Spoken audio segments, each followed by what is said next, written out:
자, 계속되는 열왕기하 말씀을 통해서요, 그 북이스라엘의 왕들과 남유다 왕들에 대한 이야기가 지속되고 있죠. 여러분 어떻습니까? 이 왕들이 참 하나님 말씀을 듣지 않아요. 들리면 좋은데, 그래서 우리가 두 가지를 이 열왕기하 말씀을 읽을 때 축을 잡자고 했죠. 첫 번째는 뭐냐면 진짜 왕이 누군가. 이 사람들은 자기가 진짜 왕인 줄 아는 거예요. 여러분, 내가 진짜가 아니잖아요. 진짜는 주님밖에 없는데, 왕은 주님밖에 없는데, 이 사람들은 끝까지 자기가 왕인 것으로 고백하고 있어요. 근간에 그 어떤 제약서에서 나온 약을 이렇게 보다가 너무 웃었어요. 그 약에 대문자만하게 이렇게 나왔어요. 1년만 빨리 알았다면. 약 선전하는데도 1년만 빨리 알았다면, 이렇게 나오더라고요. 그리고 그 다음 그 뒷박스에는요, 땅을 치고 후회합니다. 별로 안 웃기신가 보네요. 네, 저는 굉장히 웃었는데, 아니, 약 선전하는데도 이 약을 1년만 빨리 알았다면 땅을 치고 후회한다는데, 여러분, 하나님을 아는 것에 우리가 늦다는 것이 얼마나 아쉬운 겁니까?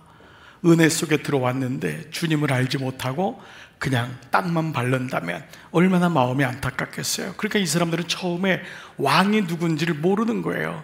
진짜 왕이 누구냐? 두 번째는 뭐죠?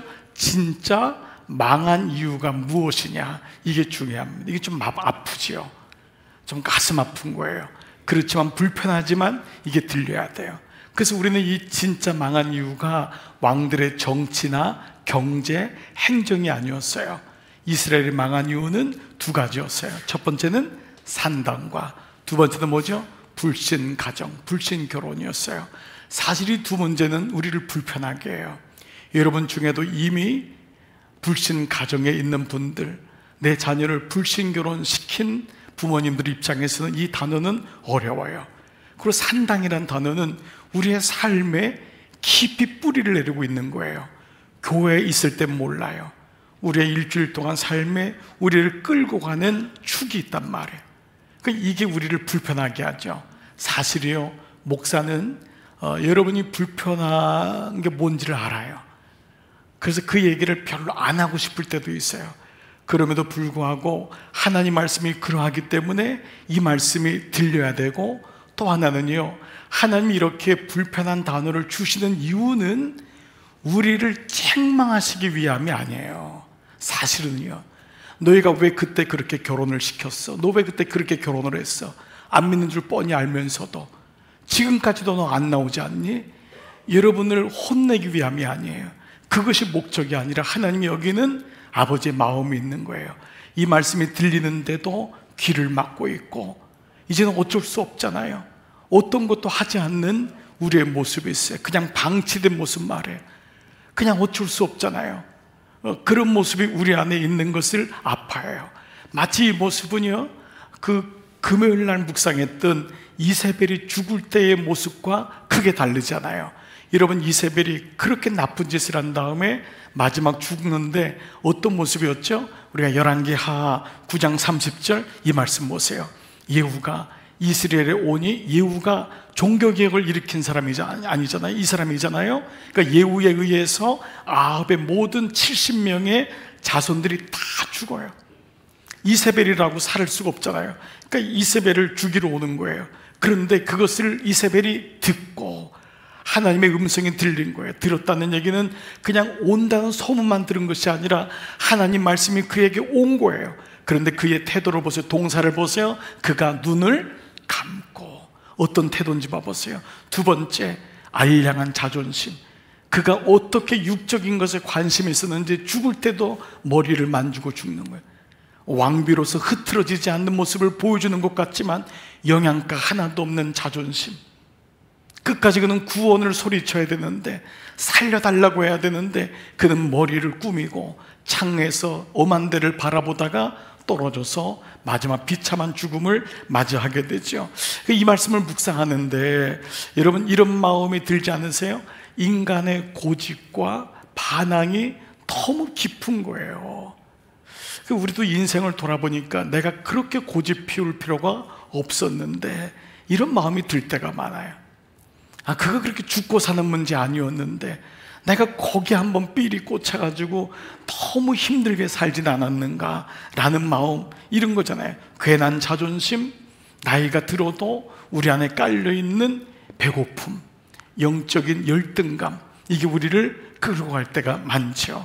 무엇보다 이 산당이나 불신 결혼이 이게 힘든, 우리에게 불편한 단어인 것은 이게 우리 삶의 문제거든요.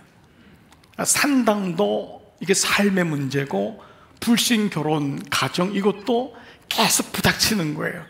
이 우리 삶에 너무 깊이 뿌리를 내리고 있다는 거예요.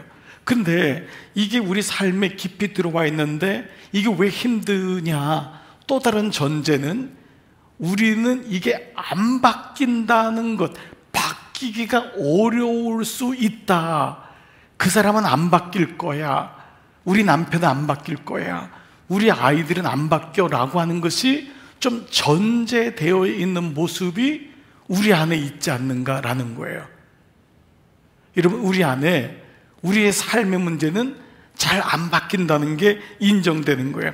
그래서 우리가 예배를 드릴 때요, 어떤 인식의 문제나 어떤 은혜를 받을 때는 어떤 변화가 있는 깨달음에는 환영을 해요. 그렇지만 내 삶의 불편한 부분을 건드는 것은 어려워해요. 이런 한번 생각해 보세요. 여러분, 예배를 드릴 때 이게 이랬습니다 라고 하는 것은 내가 아멘으로 대답해요. 그렇지만 그 부분이 내 삶의 문제를 지적당할 때, 마치 아는 것처럼 얘기할 때는 고개가 숙여지기도 하고 싫어요. 딱 마음의 문을 닫을 때가 많아요. 그 일종의 이런 거죠. 이미 형성된 누군가의 삶을 건든다는 것, 이미 형성된 내 삶을 건드는 것은 어려워한다는 거예요. 일전에 그 예능 TV 프로그램에 백종원 씨가 나와서 그 골목 식당이라고 하는 이름으로 여러분 프로를 많이 보셨을 겁니다. 죽어가는 상권을 살리기 위해서 정말 죽어가는 식당에 백종원 씨가 가는 거잖아요. 그래서 거기에 노하우를 알려주고 레시피를 알려주면서 식당을 이제 살리는 프로가 굉장히 유행을 했죠. 그래서 많은 사람들이 지원을 했습니다. 엄청난 사람들이 지원을 한 거예요. 왜냐하면 이게 절호의 기회, 찬스니까 지원을 했죠. 그런데 여러분, 그 뒤에서 회자되는 게, 그렇게 많이 지원을 했는데 실제로 너무도 많은 사람들이 탈락을 했어요. 중간에 하찮은 일들이 일어난 거예요. 그 이유가 뭐냐? 백종원 씨가 이제 가서 솔루션을 주는데, 이제 가게는 이렇게 운영하면 되고 음식을 이렇게 레시피를 만들면 됩니다 라고 하는 것에서 끝나지 않고 그 사장의 태도에 대해서 지적을 한다는 거예요. 그 사장이 당신 어떻게 그런 마음으로 어떻게 손님들을 받고 누가 와서 먹겠냐, 당신 어저께 밤 늦게까지 술 먹고 와가지고 입에서 술 냄새 풀풀 나면서 주방에 가서 음식하고, 주방이 이렇게 들어오면 어떡하냐, 이걸 하나하나 다 지적하는데 이게 싫은 거예요. 이게 싫으니까 레시피만 알려달라, 왜 자꾸 내 삶의 문제를 건드냐, 뭐 이런 거 아닙니까? 중간에 너무도 많은 사람들이 탈락하는, 그 중간에 포기하는 거예요. 난 그건 바뀌지 않겠다는 거예요. 레시피만 알려달라는 거예요. 여러분, 사실 말은 안 되잖아요. 자, 그런데 이런 와중에 이제 끝까지 견딘 사람들이 결국은 열심을 내서 가게가 회복되는 장면이 이제 이 골목 식당의 내용인데, 자, 여기서 우리가 좀 두 가지의 좀 교훈을 얻을 수 있는 것 같아요. 첫 번째는 진명교사예요. 말씀드린 대로 첫 번째는 삶의 문제를 건드는 게 굉장히 어려운 거구나, 삶의 태도가 바뀌는 게 어려운 거구나, 이걸 우리가 깨닫게 돼요. 우리도 마찬가지인 것 같아요. 믿음으로는 아멘하지만 그 믿음이 내 삶에 들어서 삶을 바꾸는 것은 굉장히 거북하고 힘들어하는 거다라는 거예요. 자, 동시에 반면적인 적용이 있어요. 자, 그래서 이제 우리가 알았어요. 삶의 태도를 바꿨기 때문에 내가 열심히 해서 가게가 성장하고 사업이 잘 되었네 라고 적용하는 것은 믿음의 세계에서는 유의를 해야 돼요. 다시요, 내가 이렇게 내 삶이 바뀌어가지고 성공했네라는 것을 믿음의 세계에서는 유의하자는 거예요. 자, 오늘 설교 제목이 뭐였죠? 하마터면 열심히 살 뻔했네. 오늘 이 설교 제목이 여러분 중에는 거북한 분이 있을 거예요. 그리고 설교 제목이 좀 잘못 나온 건 아닌가? 라고 하는 분도 있을지 몰라요. 왜냐하면 여러분이 여기까지 이만큼 온 것은 그래도 여러분이 열심을 냈기 때문에 여기까지 왔잖아요. 부인할 사람 아무도 없잖아요. 네, 우리의 무언가에 대한 열심이, 성실함이 여기까지 왔다는 거예요. 그런데 이제 오늘 말씀은 초급반에서 좀 중급반으로 좀 뛸게요. 자, 여러분이 한번 귀를 열어보세요. 그런데 미묘하지만 여러분들의 신앙을 잘하지 못하게 하는 것이 여러분의 열심일 수 있다는 거예요.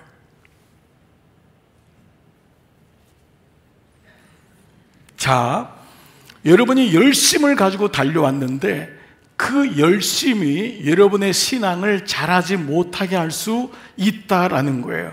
이것이 산당이 될 수 있고 내 공로가 될 수 있다는 거예요. 이것을 사도 바울은 심지어 뭐라고 했냐면 십자가의 원수라고까지 했어요. 기독교의 생명의 복음을 가장 가로막는 것이 뭐냐 하면 자칫 내 열심으로 인한 성공이 될 수 있다는 거예요. 자, 이 부분은 대단히 조심스러운 부분이지만 이미 여러분이 말씀을 알고 하나님을 알기 때문에 이 말씀을 오늘 본문이 이것을 얘기하기 때문에 이 말씀을 먼저 드리면서 같이 진행하고자 해요. 오늘 이 개념을 가지고 오늘 말씀을 묵상해야지만이 예후의 최후가 왜 그랬는지가 보이기 시작하기 때문입니다. 이제 아합과 이세벨의 자손들이 예후에 의해서 다 죽임을 당합니다. 그래서 오늘 본문은요, 그렇게 하나님의 막대기가 되어서 아합의 잘못된 우상숭배, 산당들을 예배하고 불신결혼을 조장했던 그 아합과 이세벨의 최후를 이 예후를 통해서 이룬 것을 얘기하면서 이제는 예후의 최후가 된 거예요. 그 예후의 마지막인데 이 말씀들이 예사롭지 않아요. 자, 오늘 이 말씀 들어보는 축인데 28절 29절 한번 볼게요. 같이 천천히 읽어보겠습니다. 시작. 예후가 이와 같이 이스라엘 중에서 바알을 멸하였으나 이스라엘에게 범죄하게 한 느밧의 아들 여로보암의 죄 곧 베델과 단에 있는 금송아지를 섬기는 죄에서는 떠나지 아니하였더라. 자, 두 가지를 말씀해요. 첫 번째 보면 바알은 패했어요. 이 예후가 잘한 거예요. 그런데 정작 뭐죠? 여로보암은 북이스라엘을 구테타로 세웠던 초대 임금이거든요. 그 여로보암의 죄가 있는데 여로보암은 북이스라엘에다가 교회를 이 나라를 짓다 보니까 남유다 예루살렘에 성전이 있는 거예요. 백성들이 예루살렘에 가서 예배를 드리고 싶어 하는데 이 사람은 전형적인 열등감이 심한 사람이에요. 자기에게 사람이 떠날까 봐 못 가게 하기 위한 조치를 북이스라엘의 베델과 단 위에 그 모든 북이스라엘에다가 금송아지를 세운 거예요. 이 두 가지, 금송아지는 그래서 첫 번째 예배의 실패, 두 번째 금송아지는 물질의 실패예요. 물질에 걸리는 거예요. 그 성경에 나온 금송아지 두 가지를 함축적으로 보여주고 있거든요. 정작 예후는 개혁은 했지만 예배의 실패예요. 여러분, 이게 저 같은 목사의 아이러니입니다. 이렇게 설교를 준비하고 여러분들의 목자가 돼서 담임 목회를 하지만 저에게 가장 약점이 될 수 있는 게 예배에 실패할 수 있는 거예요. 우리가 오랫동안 예수를 믿지만 주님의 교회 일을 누구보다 잘하지만은 예배에 실패하는 자가 너무도 많다는 거예요. 두 번째는 물질의 문제입니다. 물질 그 자체는 절대 악한 것도 아니고 선한 것도 아닙니다. 그러나 그 물질을 어떻게 쓰냐에 따라서 하나님의 축복이 될 수 있지만 물질에 걸리는 사람들이 너무나 많이 있다는 것입니다. 저는 오늘 이 말씀을 준비하고 묵상하면서 여러분 중에 혹이나 물질적인 문제가 지금 있는 분이 있을 수 있어요. 사기를 당할 수도 있고 예기치 않은 문제로 인하여서 물질이 중간에 걸려있는 분도 있고 풀리지 않는 분도 있어요. 제 마음에는 정말 담임 목자의 마음으로 그 문제가 빨리 해결되기를 기도해요. 그러나 여러분들이 해결된 후에 여러분의 모습을 보셔야 돼요. 혹시 내 안에 물질이 하나님보다 앞서 있지는 않은지. 이거를 보지 않으면 이 문제는 해결되기 어려울 거예요. 계속 똑같은 문제가 반복될 수 있어요. 이거는 또 부모의 문제가 자녀에게도 그대로 답습되는 경우도 너무너무 많이 있어요. 즉 금송아지 두 가지는 예배에 실패한 것, 두 번째 물질에 걸리는 이 모습이 지금 예후에게 있음을 보게 돼요. 자, 이러한 예후의 최후에 대한 평가가 나오는데, 자, 먼저 잘한 일이에요. 30절 여호와께서 예후에게 이르시되 내가 나보기에 정직한 일을 동그라미 행하되, 동그라미 잘 행하여 내 마음에 있는 대로 아합 집에 다 행하였은즉. 반복되는 단어가 뭐죠? 이 사람은 행하는 것에 굉장히 열심히 있어요. 이 사람 특심이 뭐예요? 열심히 특심인 자예요. 아주 충성스러운 자예요. 하나님이 뭐라고 명령할 때 그대로 행했던 거예요. 자, 그런데 이렇게 잘 행했으면 되는데 그에 대한 평가가 여기서 끝나지 않아요. 그 다음 구절이 뭐로 시작하죠? 그러나 이거 뭐예요? 앞에 것을 다 부인되는 거예요. 앞에 아무리 잘해도 두 번째 그러나가 되면은 이게 뭐예요? 문제가 있다는 거죠. 그러나 예후가 전심으로, 이 말씀이 뭐죠? 그 안을 들여다 보니까 열심이 있었는데 그 열심이 자기 열심이었던 거예요. 너무너무 성실한 거예요. 아침에 일찍 일어나서 늦게까지 일을 하고, 근데 그 안에 하나님이 없는 거예요. 그래서 여러분, 성실이 가장 믿음의 반대말이 될 수 있어요. 잘 들으셔야 됩니다. 근데 믿음을 통한 성실과 믿음이 없는 성실은 너무도 큰 차이가 될 수 있다는 거예요. 자, 여러분, 이 부분을 잘 보셔야 돼요. 그러나 예후가 전심으로 이스라엘 하나님 여호와의 율법을 지켜 행하지 아니하며 여로보암이 이스라엘에게 범하게 한 그 죄에서, 이 말은 뭐냐면 이미 이 죄를 여로보암이 알고 있는 거예요, 예후가. 그런데 떠나지는 않는 거예요. 이게 잘못된 걸 알아요. 그러나 떠나지는 않는 모습이 일어나고 있다는 거죠. 그 사실 오늘 이 말씀의 소주제가요, 내 열심과 하나님의 전심이에요. 이 두 가지예요. 내 열심과 하나님의 전심. 그래서 여러분이 알다시피 성경의 주제가 뭐죠? 이 성경의 주제는 내 열심이 아니에요. 바로 하나님의 열심이잖아요. 이 성경이 아브라함이 열심을 낸 게 아니에요. 하나님이 아브라함을 부르셔서 그에게 하나님의 열심을 주신 거거든요. 즉 하나님의 열심이란 단어가 성경의 주제임에도 불구한데 오늘 예후의 오늘 말씀의 가장 약점은 뭐죠? 성실해요. 너무너무 잘해요. 그러나 그것이 자기 열심이 되는 거예요. 수필을 쓰시는 이 하완 씨라는 분이 쓴 책이 하나 있어요. 이 책이 바로 이 책이에요. 하마터면 열심히 살 뻔했다. 이 책 제목에서 오늘 말씀과 함께 이 제목을 잡은 것입니다. 하마터면 열심히 살 뻔했다. 굉장히 역설적인 의미예요. 이 책에서 하완 씨는 뭐를 얘기를 하고자 하냐면, 마치 이게 전부인 줄 알고 살았는데 열심히 살고 나니까 가족도 없어지고 아내도 없고 애도 없더라는 거예요. 이 집만 사면 해결된다 그래서 집 사느라고 열심을 냈는데 그 다음에 너무 잃어버린 거예요. 너무 잃어버린 게 많다는 거예요. 마치 말이 이 양쪽에다 그냥 이 안대를 끼고 앞만 보는 거예요. 누가 봐도 이 사람은 최선을 다하는 사람이에요.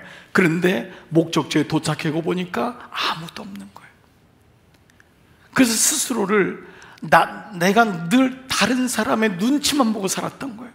자기의 속도가 있는데, 자기의 삶이 있는데 그냥 남들이 집 사면 따라가고, 남들이 여기 학교 보내면 거기 학교 가야지 성공하는 줄 알고, 그러다 보니까 열심히 살았는데 그의 인생에서 아무것도 없는 너무 후회스러운 걸 보고 이런 책 제목을 잡았던 거예요.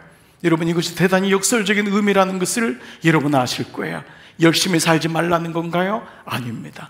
하나님을 통과하지 않은 열심이 얼마나 무서운지를 말씀하고 있다는 거죠. 적용 질문해 볼게요. 예후의 모습을 통해 나의 열심과 하나님의 전심의 차이는 무엇일까라는 거예요. 제가 한 번은 좀 교회가 너무 분열이 있고 힘든 교회에 설교에서 작정하고 이 말씀을 드렸어요. 여러분의 열심 때문에 교회가 어려울 수 있다. 그런데 하나님이 없는 열심 때문에. 그런데 너무 불행스럽게 중직자들이 그 얘기를 알아듣지 못하더라고요. 다 열심은 내는데 교회가 만시창이가 된 거예요. 뭐죠? 하나님의 열심이 아니었던 거예요. 우리도 이럴 수 있어요. 우리도 이럴 수 있어요. 하나님의 열심이 없는 내 열심이 내 아이를 가장 힘들게 할 수 있어요. 내 남편을 가장 힘들게 할 수 있어요. 그래서 하나님과의 열심이 하나님이 이루시는 열심으로 바뀌어야지만이 이 예후의 삶이 이렇게 비참하지 않았는데, 혹 나의 열심 때문에 소중한 것을 잃어버린 적은 없습니까? 적용 질문해 보세요. 혹시 나의 열심 때문에 나는 하나님을 잊고 살지는 않았습니까? 결국 예후의 인생은 이렇게 쓸쓸히 막을 내립니다. 자, 그런데요, 우리가 여기서 한 사람을 더 찾아봐야 됩니다. 그것은 바로 예후와 함께 종교개혁을 일으켰던 아주 정말 절친 동역자입니다. 이게 이제 어제 말씀에 나왔는데, 어제는 이제 8절까지밖에 토요일 날 묵상이 안 됐지만 여러분 다 읽어보신 분은 어제 어떤 일이 있냐면, 이 종교개혁을 예후 혼자 이루지 않아요. 그게 동역자가 있어요. 10장 5절 볼게요. 같이 한번 읽을게요. 시작. 예후가 거기에서 떠나가다가 자기를 맞이하러 오는 레갑의 아들 여호나답을 만나니라. 자, 누구의 아들이요? 레갑의 아들. 레갑이 누구죠? 여러분 예레미야 35장에서 우리가 만났던 그 사람. 그래서 하나님이 예레미야에게 포도주를 먹게 했는데 포도주조차 먹지 않았던 후손들이 레갑의 후손이에요. 그때 우리가 이 두 가지 이 화두를 했단 말이에요. 커넥션, 프린서플. 레갑이라는 사람들을 통해서 우리가 커넥션과 프린서플이라고 하는 영적인 화두를 얻었던 것이 바로 이 레갑인데, 레갑의 아들 여호나답을 만난 거예요. 나답을 만났어요. 그의 안부를 묻고 그에게 이르되, 뭐라고 하죠? 내 마음이 너 마음을 향하여 진실함과. 근데 여기 진실하다는 단어가 전심으로는 단어하고 어원이 같아요. 그러니까 뭐냐면 이거 하나님을 향한 마음이에요. 내가 하나님을 향한 마음이 너의 하나님을 향한 마음과 같이 똑같다는 거예요. 그러니 똑같냐 물으니까 여호나답이 대답하되 그러하나이다. 이르되 그러면 뭐라고 하죠? 나와 손을 잡자. 손을 잡으니 예후가 끌어 병고에 올린 거예요. 드디어 여호나답이 예후의 마음이 진실일 거라고 믿은 거예요. 하나님 향하여 전심일 거라고 믿은 거예요. 그런데 그 다음 구절이 너무 놀라운 말씀이 나와요. 다음 구절을 볼게요. 이르되 나와 함께 가서 여호와를 위한 뭐죠? 나의 열심을 보라. 이게 예후인 거예요. 그래서 성경에는 이렇게 그림자들이 나오는 거예요. 즉 예후가 가졌던 건 뭐죠? 여호와를 위한 하나님의 열심이 아니란 말이에요. 여호와라는 나의 열심, 문자적으로 맞는 말 같지만은 예후의 최후를 우리가 이미 묵상하면서 왜 예후가 망하게 되었는가? 거기는 바로 하나님을 떠나서 나의 열심이 되어버렸을 때. 그래서 오늘 말씀은 여호와라는 나의 열심을 보라. 그래서 여호나답은요 이 예후를 믿어요. 그런데 예후가 변질되는 거예요. 예후가 자꾸 이상해지는 거예요. 예배 자리에 없는 거예요. 물질의 탐심을 갖는 거예요. 이 모습을 보이면서 결국 이 여호나답은 떠나게 되죠. 그래서 어떻게 되죠? 바로 그는 광야로 들어가게 됩니다. 스스로 비천한 자가 되어 광야로 들어가서 사마리아를 등지고 이 예후를 떠나게 되죠. 그런데 250년 후인 유다가 바벨론에게 망하게 될 때 모든 사람이 바벨론에 다 포로로 끌려가는데 바로 이 비천한 자인 레갑의 후손들만 끌려가지 않아요. 자, 그 말씀이 열왕기하 24장 14절 한번 볼게요. 같이 시작. 그가 또 예루살렘의 모든 백성과 모든 지도자와 모든 용사 10,000명과 모든 장인과 대장장인을 사로잡아 가매 비천한 자 외에는 남은 자가 없더라는데, 이 비천한 자가 누구냐면 레갑의 후손들이에요. 레갑의 후손들만 남게 되었던 거예요. 그래서 느헤미야 3장 보면은요, 포로기 때를 이제 다 70년 지난 다음에 돌아오잖아요. 돌아올 때 이 성전이 중수되잖아요. 그때 성전의 북쪽에 이 성경의 말씀이 뭐라고 나오죠? 거기에 아무도 하지 않았던 성전의 분문이라고 그래요. 분문. 이게 똥문이에요. 아무도 거들질 않고 돌보질 않아서 똥만 쌓였던 그 분문을 세우는 걸 누가 세우냐면 레갑의 후손인 말랴가 세워요. 이게 레갑 자손인 거예요. 묵묵히 그는 비천한 자가 되어 하나님 마음을 가지고 남들이 하지 않는 일을 끝까지 감당하죠. 그리고 이후 850년 후에 광야에서 살면서 그들은 예수님이 오셨을 때 가장 먼저 예수님을 맞이하는 목자가 됩니다. 그 목동이 레갑의 후손임을 성사학자들은 얘기하고 있어요. 적용 질문해 볼게요. 내 열심과 하나님의 전심 사이에 등장하는 이 광야라는 단어를 나는 어떻게 묵상하고 있는가라는 거예요. 내 열심이 아닌 하나님의 전심이 되었을 때 레갑 자손은 스스로 비천한 자가 되어 광야로 들어가서 하나님을 바라보게 돼요. 그리고 이 광야에서 그들은 하나님 말씀을 듣지요. 히브리어에 다바르라고 하는 단어가 무려 1400번이 나와요. 근데 이 다바르란 단어의 뜻이 뭐냐면 말씀이에요.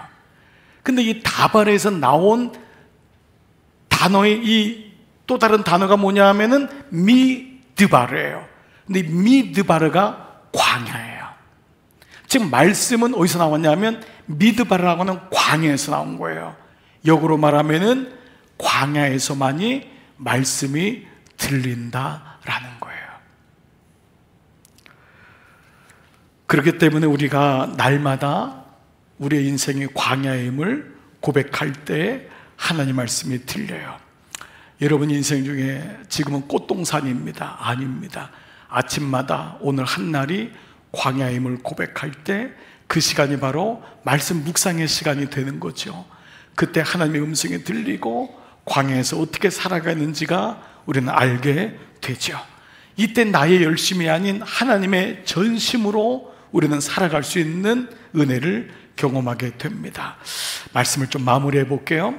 그렇다면 이 하나님의 전심이 여러분을 끌고 갈 때, 나를 끌고 가기 위해서 그때 비로소 내가 해야 될 일이 있어요. 하나님의 전심이 나를 끌게 가기 위해서 내가 해야 될 일이 있다는 거예요. 그것은 바로 나의 열심이 아닌 하나님의 일하심을 신뢰하셔야 돼요. 여러분이 하나님의 일하심을 신뢰하지 않으면 내 열심으로 아이를 가장 힘들게 하는 부모가 될 수 있어요.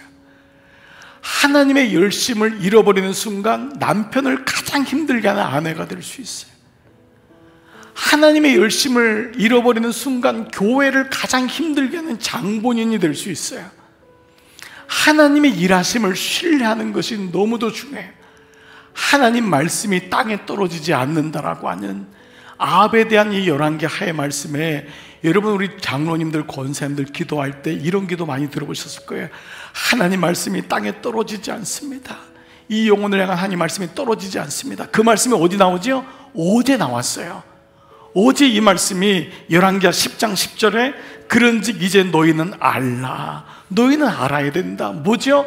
곧 여호와께서 아합의 집에 대하여 하신 말씀. 물론 이것은 굉장히 아픈 얘기지만은 하나님의 말씀을 의미해요. 모든 하나님 말씀은 하나도 땅에 떨어지지 아니하리라.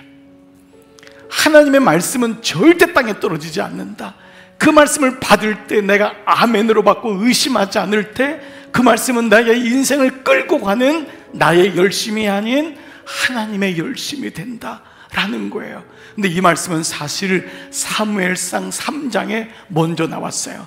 바로 기도의 아들인 사무엘, 한나의 아들인 사무엘에게 하신 말씀이에요. 한번 볼까요? 3장 19절 사무엘이 자라매 여호와께서 그와 함께 하셔서 그의 말이 문맥적으로는 사무엘의 말인 것 같지만 이것은 하나님이 사무엘에게 주신 말씀이 하나도 땅에 떨어지지 않는다라는 거예요. 여러분, 자녀를 향한 기도 가운데 이것처럼 강력한 기도가 어디 있을까요? 사무엘을 향한 하나님의 말씀이 땅에 떨어지지 않는다라는 거예요. 이것을 신뢰했던 거예요. 한나도, 하나님의 사람도 이 말씀을 들을 때 이 말씀이 오는 거예요. 오늘 여러분에게 이렇게 말씀드리고 싶어요. 여러분, 스스로 속으시면 안 돼요. 여러분의 열심이, 여러분의 최선이 너무도 귀해요. 그러나 그것이 여러분을 여기까지 인도한 것이 아니에요. 속으시면 안 돼요. 여러분, 두 분이서 만나가지고 이렇게 얘기할 수 있어요. 어떻게 이렇게 사셨어요? 정말 최선을 다하셨군요. 그러나 그때마다 잊으시면 안 돼요. 하나님이 하셨습니다. 하나님이 인도하셨습니다.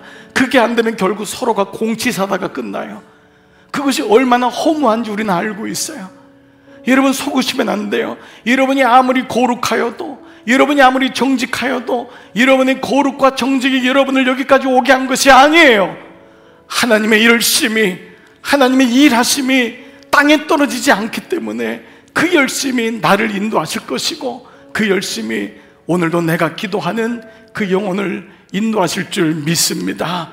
이번 개수 기간 동안에요, 우연히 보게 된 좀 검색하고 보게 된 한 분이 있어요. 나폴레옹이라는 분이에요. 나폴레옹, 여러분 아시죠? 프랑스의 황제고 나중에 유럽 전역을 지배했던 사람 아닙니까?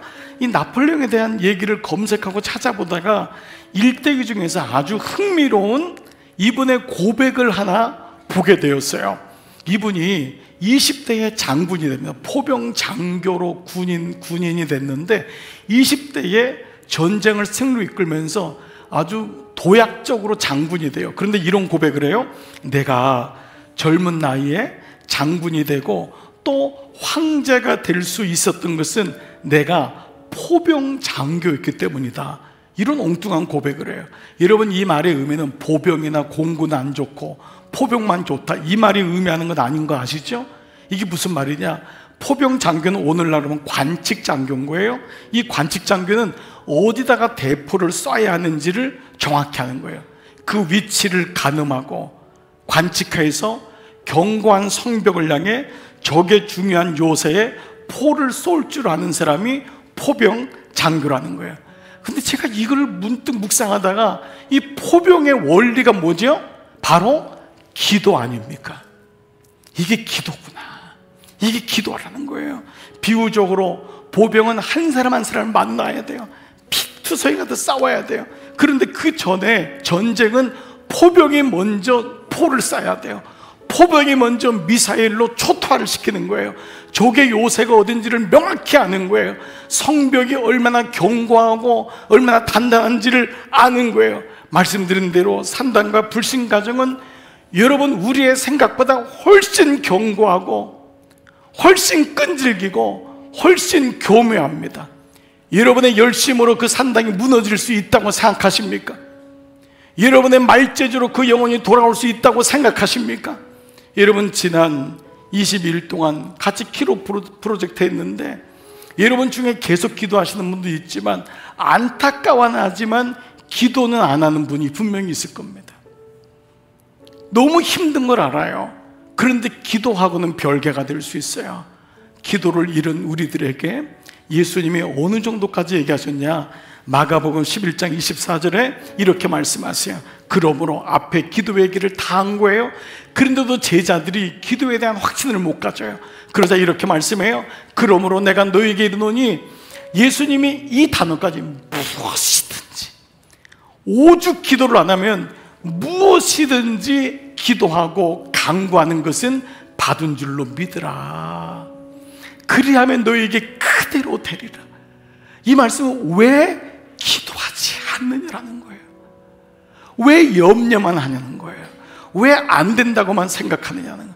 정말 기도에 받느라는 거예요. 정말 마음을 쏟아보고 정말 간절한 마음으로 구하고 간절히 기도해 봤냐? 그 앞에다가 무엇이든지라는 단어까지 썼던 거예요. 이런 의미로 본다면은 여러분, 기도라는 것은 뭐예요? 기도라는 가장 놀라운 미사일을 말씀에 근거하여 믿음으로 쏘는 것, 믿음으로 하나님께 올려드리는 것, 이것이 오늘 우리에게 주신 하나님의 열심의 가장 중요한 모습이 아닐까. 사랑하는 여러분, 기도라고 하는 가장 놀라운 미사일을 말씀에 근거하여 믿음으로 쏘고 있습니까? 앵글에 맞춰서 집중하여 흔들리지 않고 믿음으로 쏘고 있습니까? 오늘 이 은혜가 오늘 하마터면 열심히 살 뻔했네, 하나님 없이 살 뻔했네, 나의 열심이 나를 끌고 온 줄 알았네. 오늘 이 아침 하나님의 열심이 여러분을 인도한 줄 믿습니다.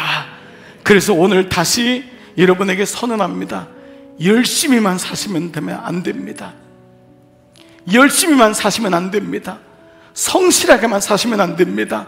날마다 비천한 자가 되어 광야의 힘을 고백하며 스스로 주님 앞에 엎드려 주님 없이는 살 수 없습니다. 날마다 고백해 보십시오.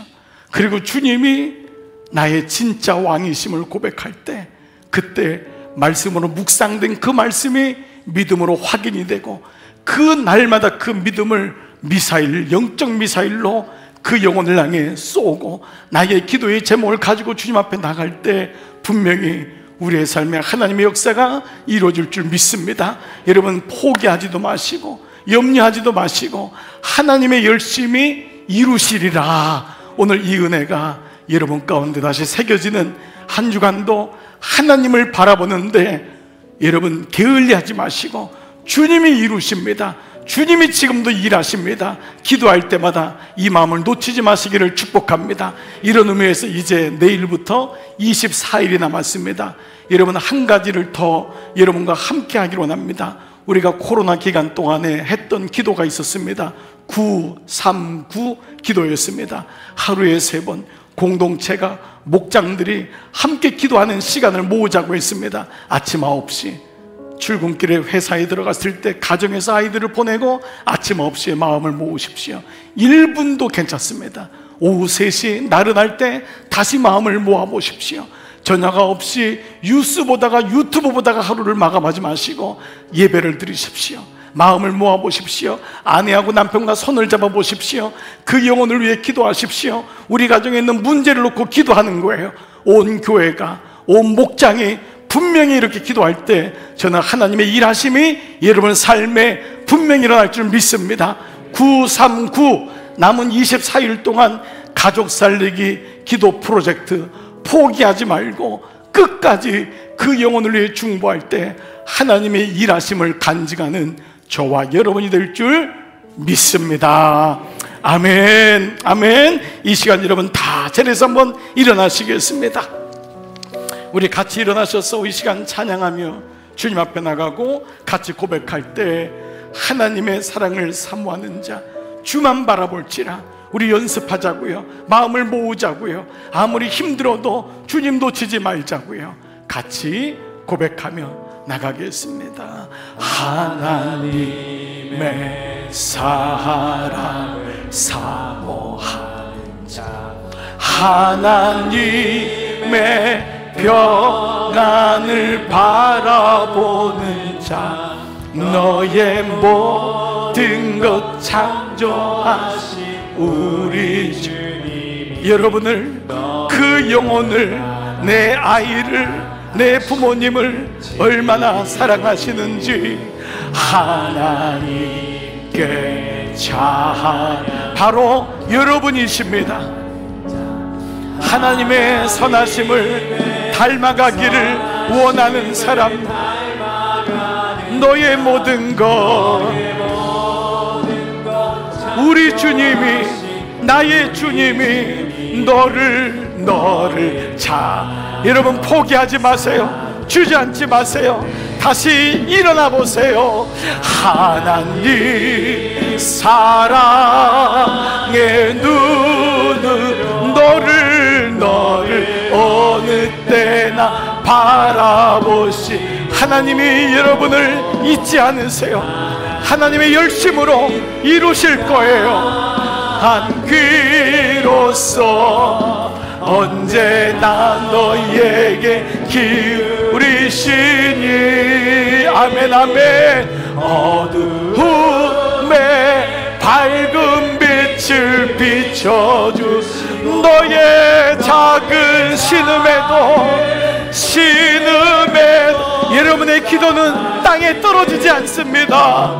어느 곳에 있든지 주를 향 주만 바라보. 우리 한번 겸손히 두 손 높이 들고 하나님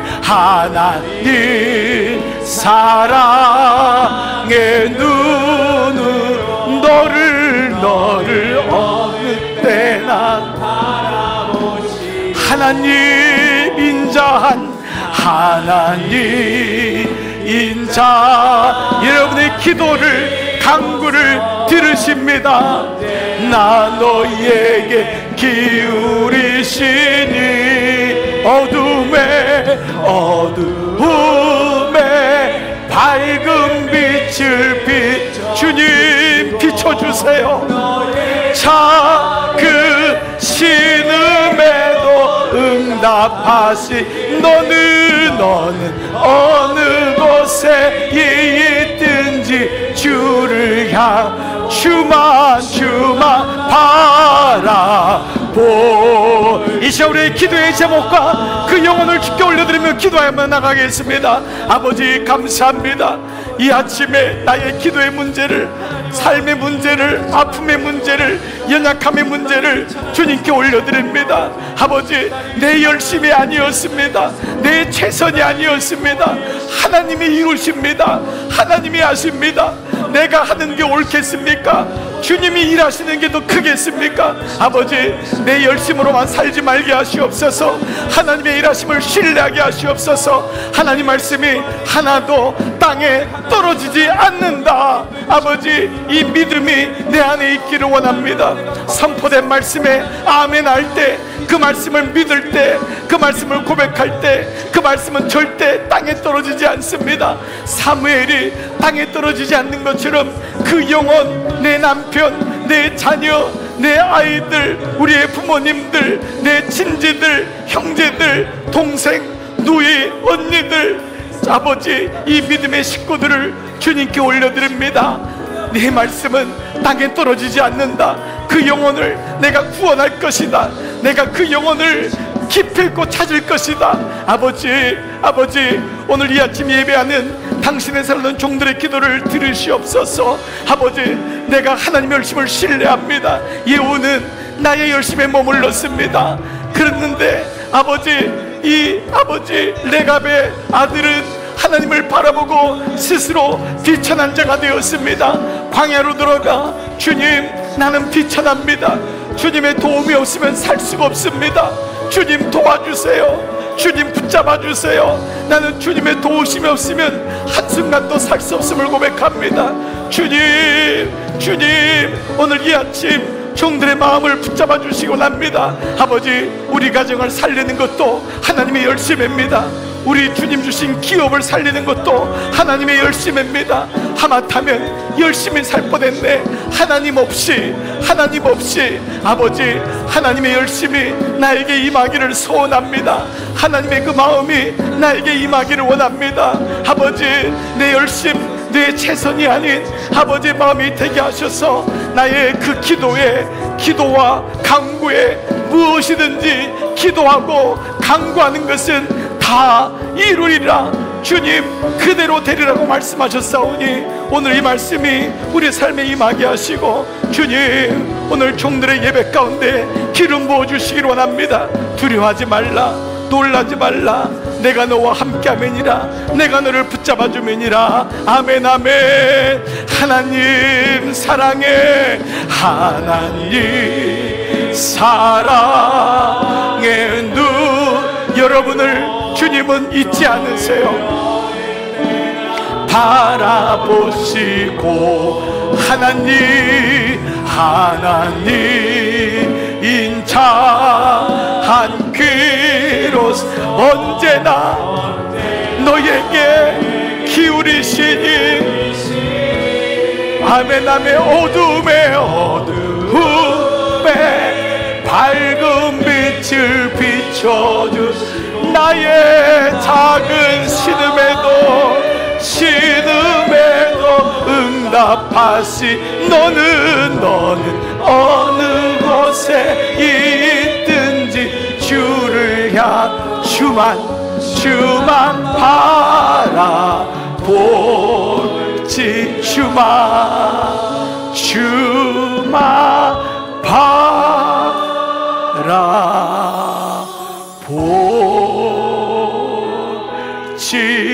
바라볼지라. 이 시간은 여러분의 두 손을 주님께 함께 올리고 함께 기도하기를 원합니다. 아버지, 내가 아무리 열심을 다해도 하나님의 열심을 따를 수가 있겠습니까? 내가 아무리 최선을 다하여 일을 이루어도 주님이 떠나가면은 무슨 의미가 있겠습니까? 예후는 그렇게 하나님 바알을 폐하였지만 결국 자기 열심에 빠져서 하나님을 떠나고 비참한 인생을 살게 됩니다. 그런데 레갑의 자손들은 스스로 비천한 자가 되어 인생이 광야임을 깨닫고, 하나님, 주님의 도우심이 없으면 나는 살 수가 없어요. 내 자녀를 양육할 수도 없고 이 기업을 지탱할 수가 없어요. 눈물로 기도하는 레갑의 후손들을 하나님이 연장시키시고 그들을 통해서 이스라엘 백성에게 택한 자의 모습이 어떤 자인지를 보여주셨습니다. 아버지, 오늘 이 아침 사랑하는 종들의 기도와 간구와 눈물을 보시옵소서. 그리고 두 손 든 이 두 손 위에 우리의 기도의 제목을 주 앞에 올려드리고 영혼들을 주님께 올려드립니다. 남은 14일 동안만이라도 우리가 다시 이 마음을 모으고 주님 앞에 하나님 24일 동안 기도하기를 원합니다. 9시, 3시, 9시 힘을 모아 온 가족이, 온 목장이, 교회가 함께 기도할 때 기도의 미사일이 쏘아질 때마다 놀라운 역사, 하나님의 일하심이 이룰 줄 믿습니다. 견고한 요새가 깨지게 하시고 하나님, 문제가 해결되지 않았던 문제들이 다시 해결되는 역사, 간증의 역사가 일어날 줄 믿습니다. 종들을 파송합니다. 아버지, 세상 속에 살지만 한 주간 동안 주님 잊지 말고 우리 함께 주만 바라보는 믿음의 종들로 축복하여 주시옵소서. 성부와 성자와 성령의 은총이 머리 숙인 모든 종들 위에, 기도 제목 위에, 영혼 위에 이제로부터 영원토록 함께 하시기를 간절히 축원하옵나이다. 아멘.